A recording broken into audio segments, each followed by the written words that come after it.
matelots, tout ça, faut pas forcément compter sur eux. Puis tu sais, ce qui compte, c'est le capitaine du bateau. C'est vrai, dans les reportages qu'on voit, c'est toujours son nom qu'on retient. Ils naviguent tous sur l'eau et pourtant c'est l'épreuve du feu.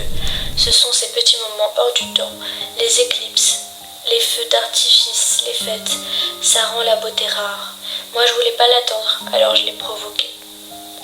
J'avais besoin d'une étincelle et la lumière était en moi. J'ai cherché à l'intérieur comme on creuse une mine d'or pour trouver la perle rare, celle qui serait à l'origine de mon art. Ce discours, je peux pas le laisser passer, c'est comme ça. Tu sais aussi bien que moi que la vie, faut la vivre, sinon on pourrit de l'intérieur. Je voulais pas ni creuser, ni faner. Vivre, c'était 2 fois plus intense quand je le disais que lorsque l'on me le disait. Je sais pas, je rajoutais toujours plus d'énergie. Je la trouvais nulle part ailleurs, puis j'ai compris. L'étincelle, c'est moi. Ce que je touchais, je pouvais soit le brûler, soit l'embellir. Parfois mon cœur s'en consumait, mes liens sociaux aussi. Puis j'ai toujours admiré les dragons et les phénix. On m'aurait dit un ours, une souris ou un koala. Ils ne me connaissaient pas vraiment. Il y avait une ombre que je leur cachais, parce qu'ils étaient trop petits.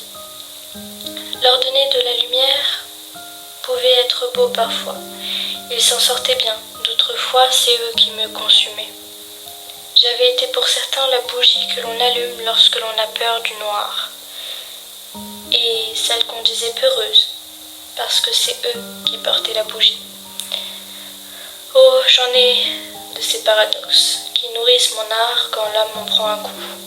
L'art est le sauveur, l'artiste n'est qu'à sa merci. On se plonge dans une quête du bon, du beau, du visuel, mais bien trop souvent on en oublie le réel. C'était nous, la colère tempête.